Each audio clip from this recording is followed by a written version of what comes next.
Hi. So I'm going to go ahead and invite Robin and Amy, if you can turn your cameras on for a moment and join me. So we're going to take a few minutes and have a discussion about everything. Just want to look at what we just saw in the last hour and the totality of hearing it from the kids, because neither one of you had heard that, Nick or Hannah, and then hearing your stories again as an observer. I'll just ask for what your first impression kind of takeaway was. And Amy, I'll start with you. Well, listening to Nick, especially that it sounded so much like what Alexander had gone through, and just to hear his story and his words, it it broke my heart because sometimes in our community we feel like we're the only family that has a child with long COVID. Yeah, and I just felt like the kids are so brave to share their stories and to experience this. It's so significant, and they're children and they're just trying to grow up and go to school, and it's so great to hear them speak and their self-awareness too. And because I have like the little one, so she um we don't talk about it a lot, being COVID. We just support her and do what she needs. And so their awareness was really remarkable too.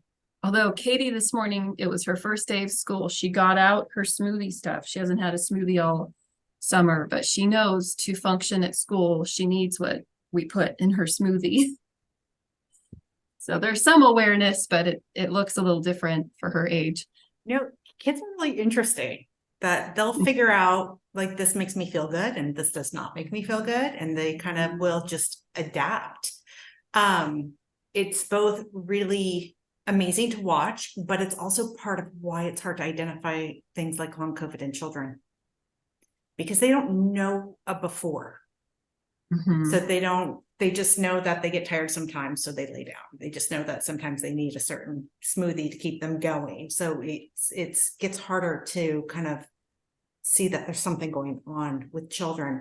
One of the things in listening to that I noticed is I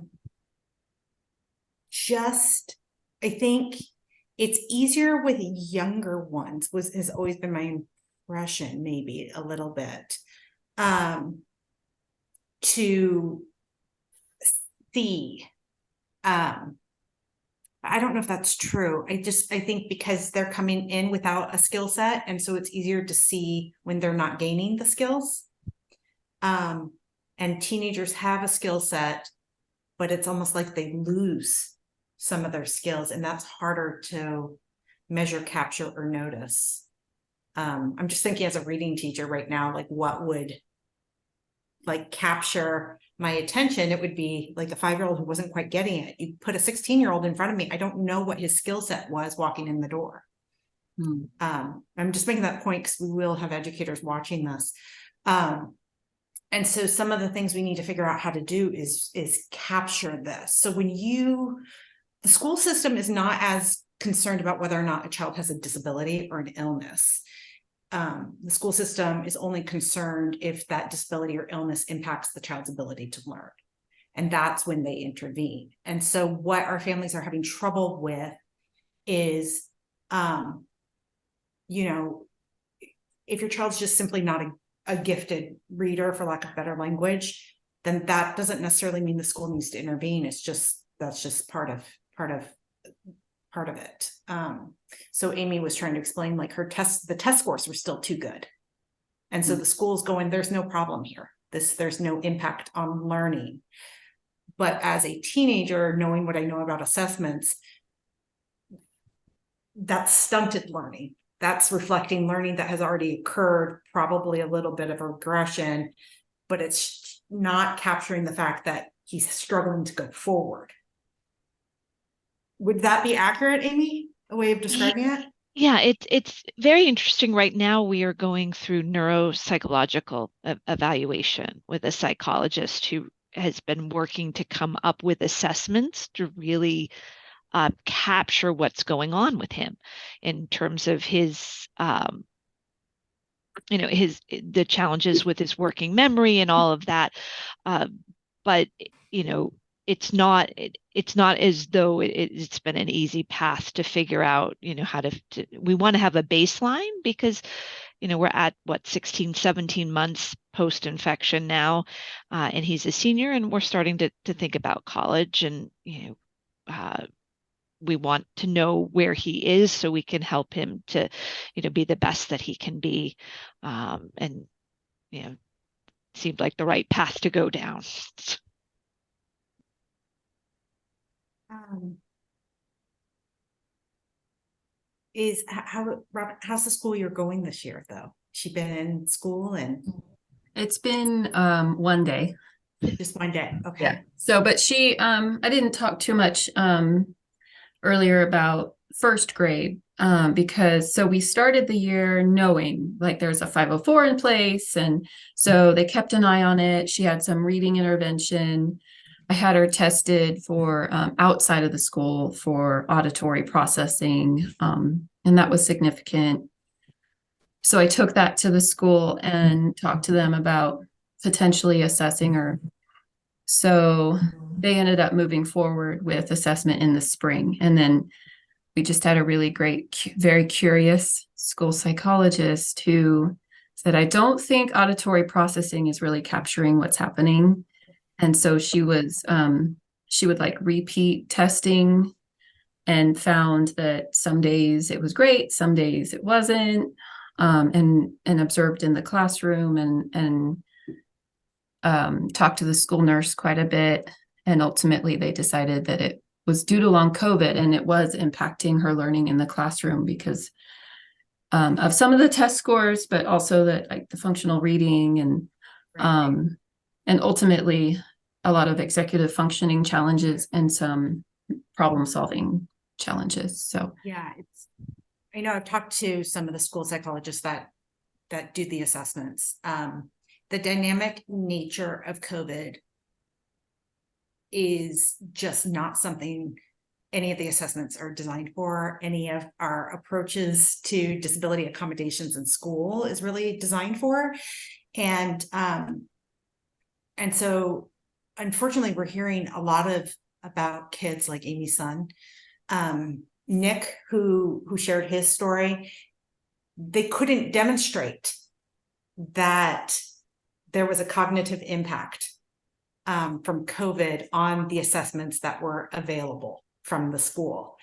And we're not at a point where there's like research out there to tell us which assessments yet are the best ones to use, although there's some research going on right now. So what is happening is that our kids are just getting pushed out of the school buildings. And so anytime I see a headline that's like, absenteeism or where did the kids go? Because there are apparently millions of kids not attending school anymore. And it just leaves that open question of, well, how many have long COVID, guys? Come on. Like, because you're making it impossible for our kids to remain connected to school.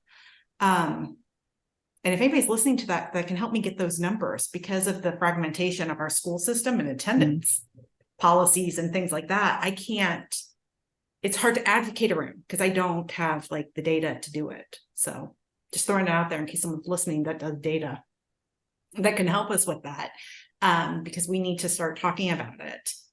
And the schools that, a lot of school districts, they outlawed virtual school.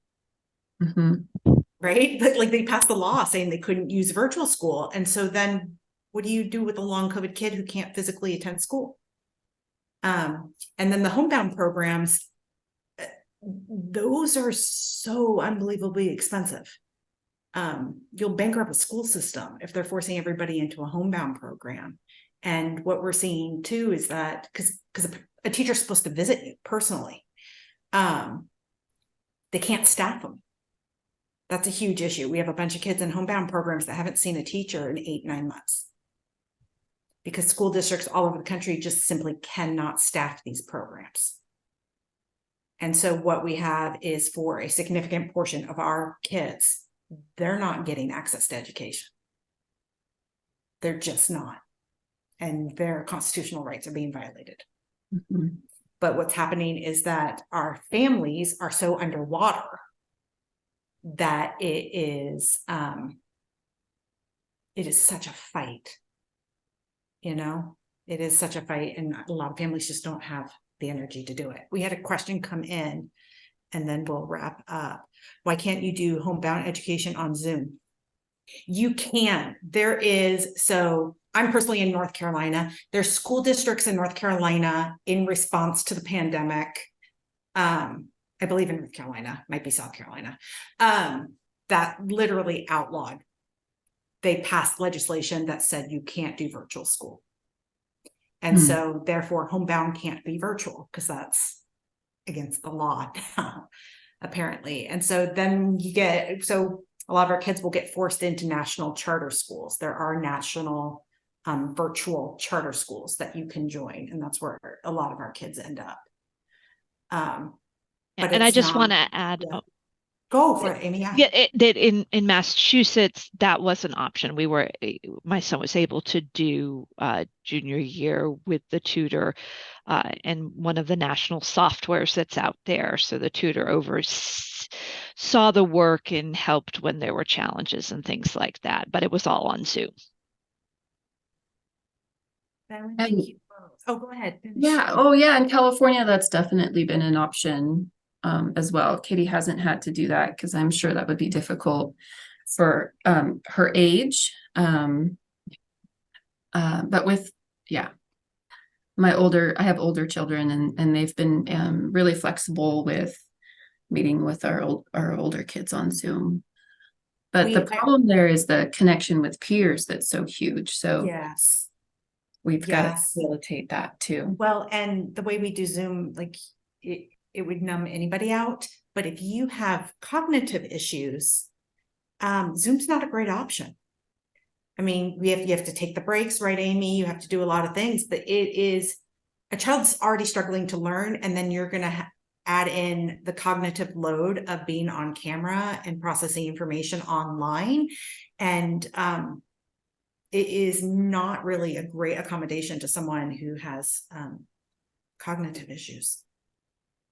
It can actually make a child more sick. So it's not a great solution either. So, yeah, we need something better. The kids need something better. But Amy, at least we're raising awareness. I appreciate your time doing it.